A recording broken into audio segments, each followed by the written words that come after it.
Selamat siang anak-anak. Siang, Ibu. Gimana kabarnya hari ini? Luar biasa, Bu. Puji Tuhan, kalau luar biasa. Nah, di sini Ibu akan memberikan layanan dasar bimbingan klasikal. Nah, sebelum kita mulai layanan bimbingan kita, marilah kita berdoa ya. Tapi Ibu minta salah satu dari kalian yang bersedia memimpin kita dalam doa. Siapa yang mau? Baiklah teman-teman semua, sebelum kita memasuki layanan, marilah kita berdoa. Berdoa selesai. Terima kasih ya Nasri. Gimana anak-anak hari ini, hari semuanya ya? Atau ada yang udah turun? Ada yang udah turun, ada yang udah turun. Oh, ada yang udah turun ya. Jadi anak-anaknya belum lengkap. Nah, di sini Ibu akan memberikan layanan bimbingan klasikal. Apakah anak-anak sudah siap semua? Siap, Bu. Nah, di sini Ibu memberikan layanan bimbingan klasikalnya, yaitu penggunaan media sosial yang bijak. Baik, kita lanjut. Nah, di sini Ibu ingin bertanya, siapa yang membuka media sosial lebih dari 3 jam sehari? Semuanya lebih dari 3 jam nggak sehari? Lebih. Ya baik, lebih. Nah, kalian pernah tidak merasa capek karena media sosial? Nah, iya pernah. Nah, sebelum kita memasuki dari layanan kita di sini, Ibu mengajak kita ice breaking dulu ya. Ice breakingnya yaitu gerak cepat. Nah, ketika itu sesuai dengan kalian bisa angkat tangan. Tapi kalau tidak sesuai, kalian bisa bilang saja. Nah, di sini ice breakingnya Ibu akan bertanya. Ibu akan mengucapkannya dengan cepat ya. Yang bangun tidur langsung pegang HP siapa? Yang pernah bilang cuma 5 menit tapi lebih dari HP-nya siapa? Ya baik. Nah, selanjutnya yang pernah dimarahin karena main HP? Pernah semua ya. Baik anak-anak semua, di sini kita masuk ke dalam layanan kita, yaitu kita masuk ke pengertian media sosial. Media sosial adalah platform digital untuk kita berkomunikasi, berbagi informasi, berinteraksi secara online, dan media sosial juga membantu kita dalam kehidupan sehari-hari. Nah, di dalam media sosial ini ada dampak positif dan negatifnya. Di sini Ibu akan kasih lihat dampak positifnya dulu ya. Yang pertama itu mempermudah komunikasi, yang kedua menambah wawasan dan informasi, dan yang ketiga yaitu media belajar online. Baik, selanjutnya.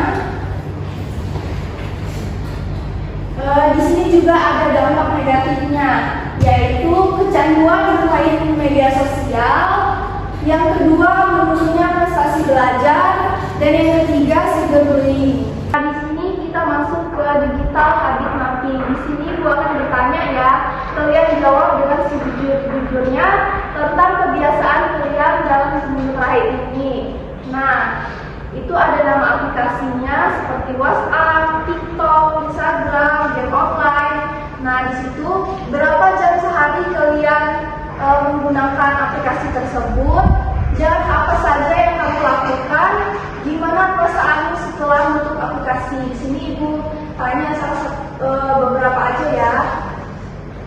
Nah, siapa yang ingin jawab duluan?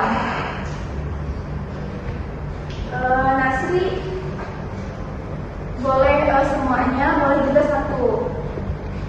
Saya jawabnya aja sih, Bu. Karena yang sering saya buka aplikasinya itu TikTok. TikTok, berapa jam ya Nasri sehari? Kalau dalam sehari itu sekitaran 7 jam lebih. Oh ya, baik. Nah, apa yang masih lakukan di aplikasi TikTok? Saya biasanya kadang saya live TikTok Bu, terus juga nonton video yang di TikTok. Ya, bagus. Sangat bagus, Mak. Nah, anak-anak, di sini kita akan masuk ke dalam mitos dan fakta dunia maya. Kalian bisa jawab bersama-sama ya, menurut kalian yang benar yang mana. Nah, pertanyaannya seputar mitos. Menyindir teman di IG, story, atau status WA itu wajar buat luapan emosi. Kita kan sebut nama dia langsung. Menurut kalian fakta atau mitos? Mitos.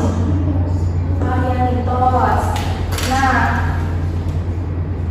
nongkrong langsung tatap muka itu butuh energi empati lebih besar dibandingkan cuma ngasih jempol atau komen di media sosial. Menurut kalian fakta atau mitos?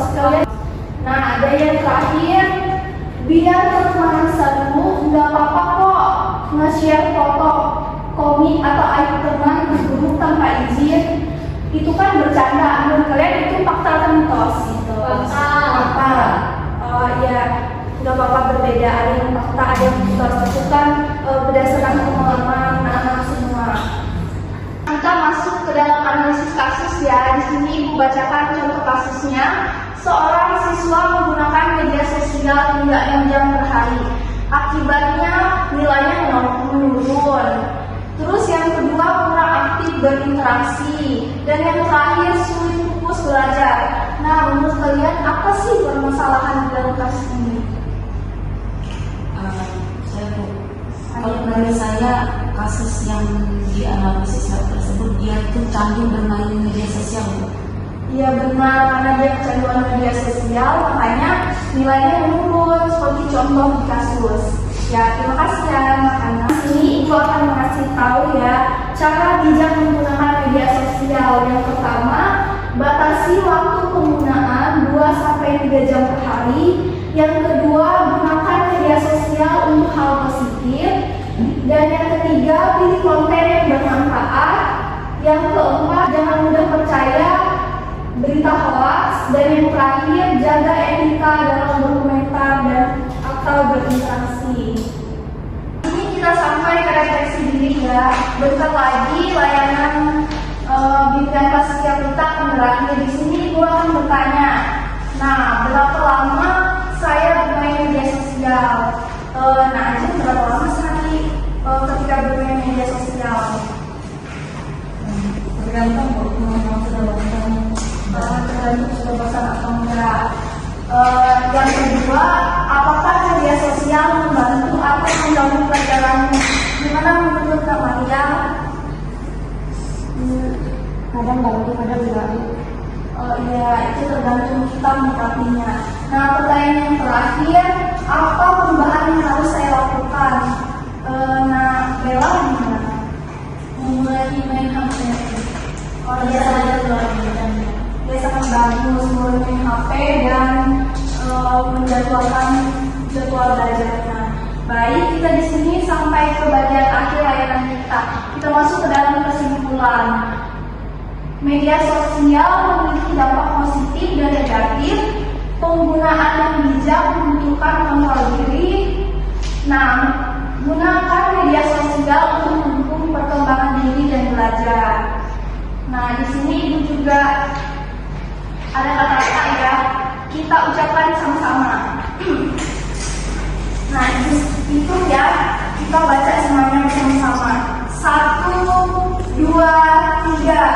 Gunakan media sosial dengan bijak.